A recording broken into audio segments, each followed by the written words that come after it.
Oke. Halo, selamat sore sahabat gemilang, generasi minat belajar. Jumpa lagi dengan kami, saya Ibu Sri Lestari. Saya Nisa Fitriasari. Kami menyapa Anda dalam bincang-bincang sore. Wah, Bapak Ibu yang hari ini masih dalam perjalanan ke rumah, hati-hati di jalan, kami temani dengan bincang-bincang sore. Sahabat gemilang yang baru pulang dari kantor, sampai di rumah dengan selamat. Nah, Amin, Bu amin. Anissa, apa Ya, tema bincang kita sore ini? bagaimana kita jika membahas tentang media digital? Tapi, Wah, pasti seru ya. tapi kita kaitkan Heeh. dengan beberapa teori belajar dengan media digital, Bu. Bagaimana?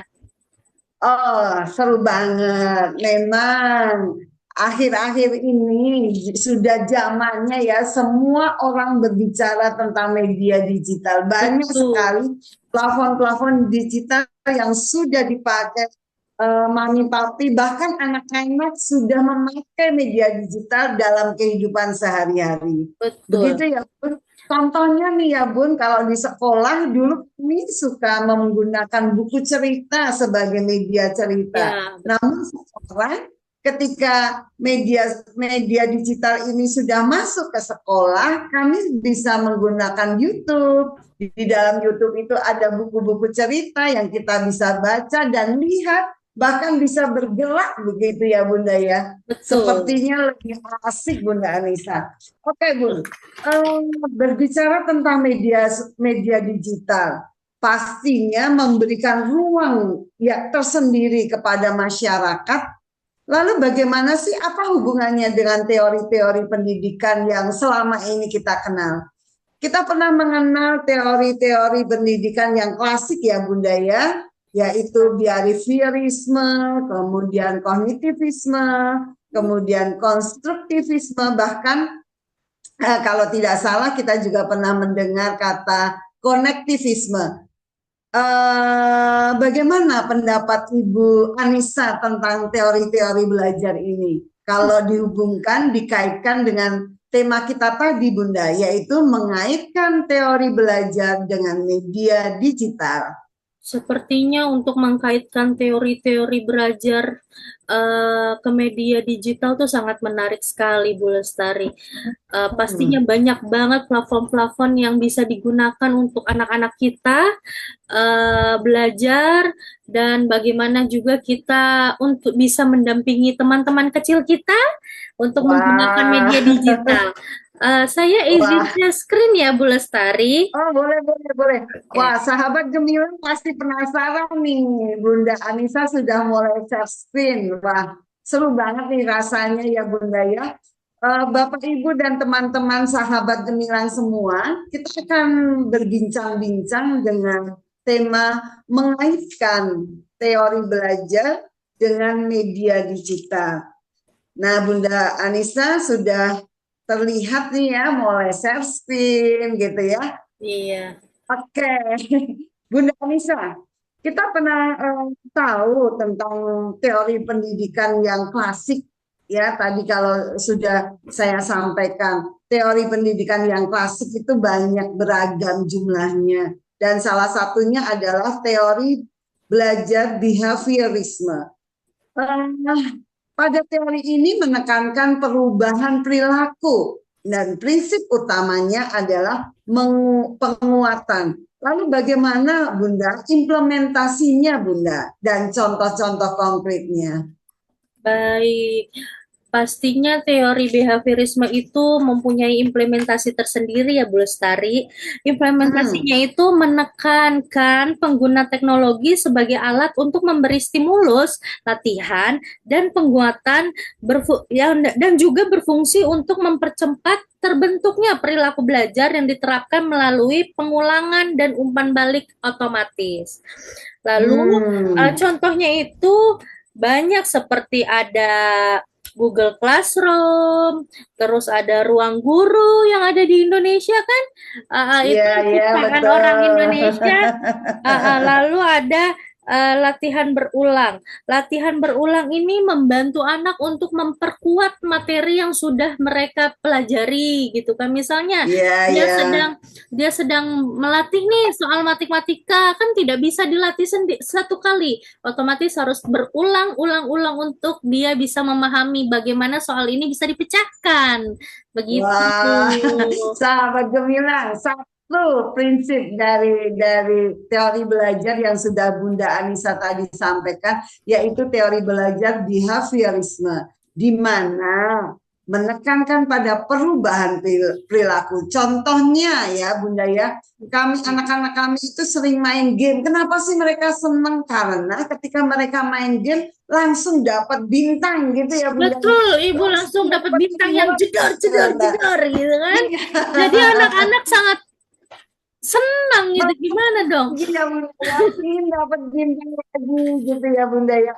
Lalu saya pernah Bunda satu kali kami dites tes North Star namanya. Ketika kami dites, kemudian terakhir dari tes tersebut, maka muncul feedback atau nilai kami, dan itu membuat kami aduh senang sekali karena segera mungkin dapat reward atau segera mungkin dapat feedback. Ini salah satu contoh ya Bunda ya, prinsip belajar behaviorisme. Nah selanjutnya Bunda, kalau kita mengenal ada beberapa, yang kedua teori belajar kognitivisme. Pada teori belajar kognitivisme ini, teori ini menekankan pada proses mental internal, yaitu seperti pemahaman, pengolahan informasi, dan memori. Bagaimana sih Bunda implementasinya di media sosial dan bagaimana contoh penerapannya? Baik, implementasi teori ini itu menekankan pada proses mental internal seperti pemahaman, pengolahan informasi, dan memori pastinya. Artinya, teman-teman belajar tidak hanya tentang perubahan perilaku Bu Lestari, tetapi lebih kepada bagaimana seorang memahami dan mengorganisasikan informasi yang ia terima dalam media digital.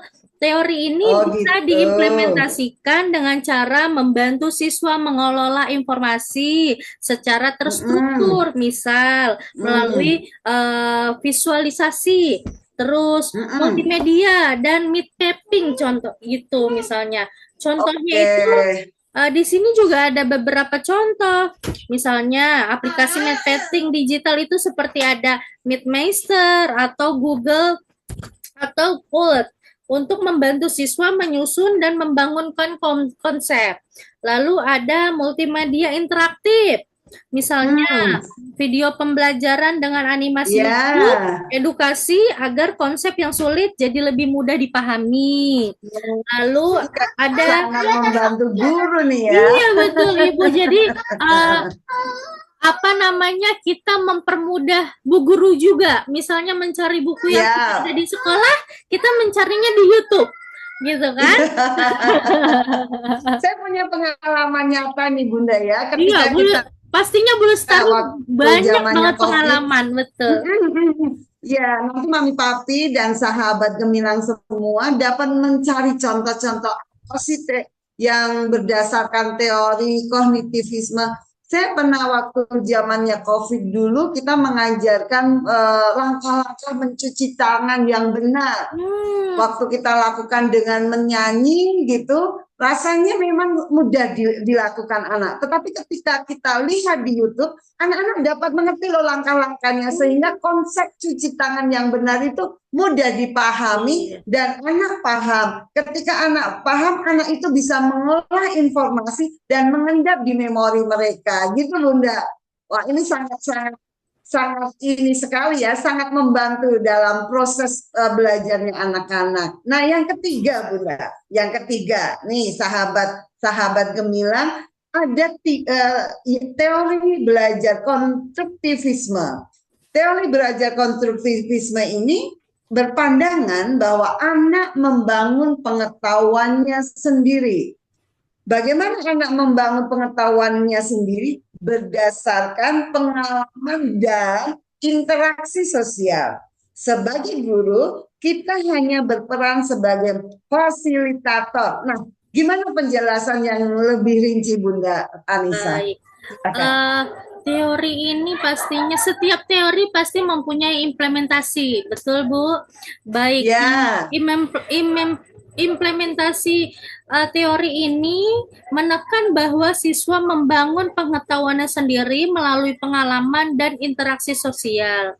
Guru di sini hanya berperan sebagai pemberi informasi atau fasilitator hmm, hmm, yang membimbing siswa dalam proses menemukan pengetahuan dalam media digital. Teori ini dapat siap. diimplementasikan dengan cara memberi kesempatan kepada siswa untuk aktif mengeksplorasi, berkolaboratif, dan membangun pemahaman sendiri melalui visualisasi multimedia dan need mapping juga seperti itu. Yeah. Misalnya, Terus contoh-contohnya, Bunda, contoh-contohnya. contohnya itu misalnya misalnya itu contohnya ada kita belajar Canva gitu kan. Jadi teman-teman bisa apa namanya bisa mencari ide sendiri lalu berdiskusi dengan temannya. Setelah itu Ya. berdiskusi kembali dengan bu gurunya.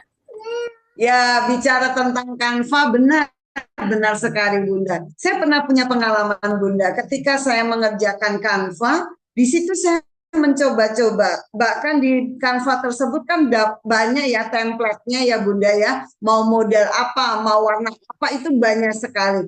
Nah, Betul. ketika saya mencoba pakai template ini, pakai warna ini, ukuran hurufnya, kemudian animasi yang keluar itu saya semakin mencoba semakin penasaran sehingga Betul. saya menemukan kalau kalau saya berbicara tentang go green maka saya ingin membuat Canva yang warna hijau. Kalau saya berbicara tentang laut maka ingin membuat Canva yang berwarna biru. Itu tiba-tiba muncul sendiri. Iya betul Nah, Ibu. Sangat yang menarik disebut Canva, betul. iya, berdasarkan pengalaman ya Bunda dan Betul. interaksi sosial. Iya, Semakin saya belajar dan melihat teman-teman, semakin saya belajar Canva, semakin saya ingin membuat sesuatu lagi, gitu ya Bunda ya.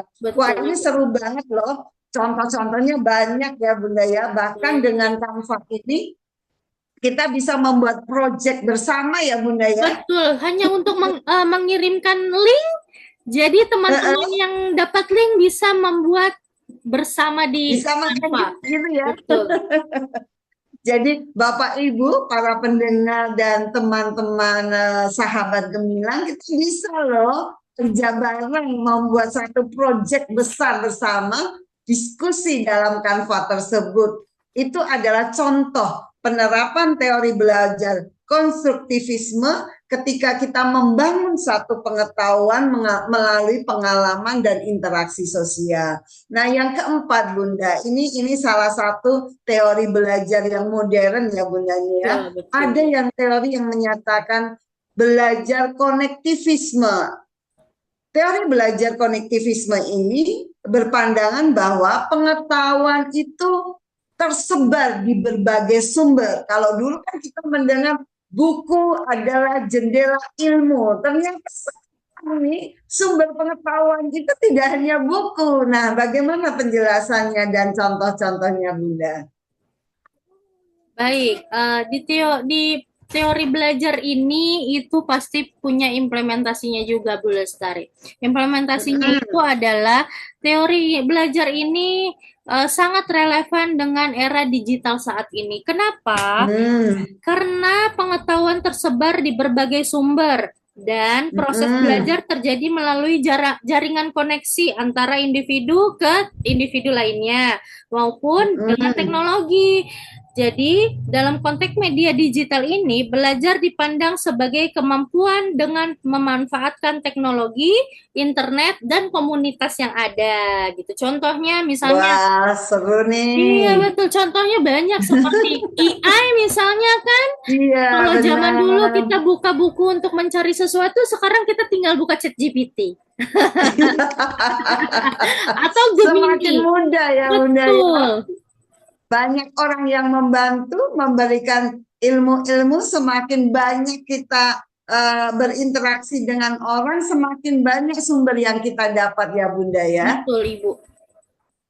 Ya, oke Bunda Anissa, tidak terasa 10 menit sudah berlalu dan teman-teman para sahabat gemilang generasi minat belajar cemerlang, hari ini kita sudah menggunakan waktu 10 menit dengan baik. Kita coba ulang kembali bagaimana sih mengaitkan teori belajar dengan media digital. Tadi kita sudah mendengar 4 teori belajar dan kemudian Bunda Anissa sudah memberikan contoh implementasinya dan contoh-contoh penerapannya di lapangan. Jadi ingat ya teman-teman, ayo apalagi tadi ingat nggak? Ingat ya, yang pertama teori belajar behaviorisme menekankan pada adanya perubahan perilaku gitu ya. Dengan bermain digital kita mudah merubah perilaku ketika anak tersebut mendapatkan reward gitu. Akan dilakukan lagi. Lalu di teori belajar kognitivisme berpendapat bahwa pemahaman, pengolahan informasi, dan memori. Nah, ketika anak paham, anak dapat mengolah informasi, maka mereka akan punya pengetahuan, memori itu akan mengendap. Nah, ada langkah-langkah bisa kita lihat konsep materi di YouTube dan memudahkan kita untuk belajar. Lalu teori belajar konstruktivisme di mana teori ini berpendapat bahwa pengalaman dan interaksi sosial. Nah, melalui apa tadi? Ada contohnya, ada Canva, Google Docs, kemudian forum diskusi online gitu ya Bunda ya, sehingga kita dapat membuat proyek bersama. Dan yang keempat, teori konektivisme merupakan bahwa sumber belajar itu banyak sekali, bahkan jejaring informasi. Kita bisa membuka jejaring komunitas sehingga sumber belajar yang kita dapat akan banyak. Nah, teman-teman sahabat gemilang, terima kasih sudah menyaksikan diskusi dan bincang-bincang kita sore hari ini. Saya Ibu Sri Lestari dan Saya Anissa Fitriasari. ya, mohon maaf dan undur diri, sampai jumpa pada bincang-bincang sore yang akan datang.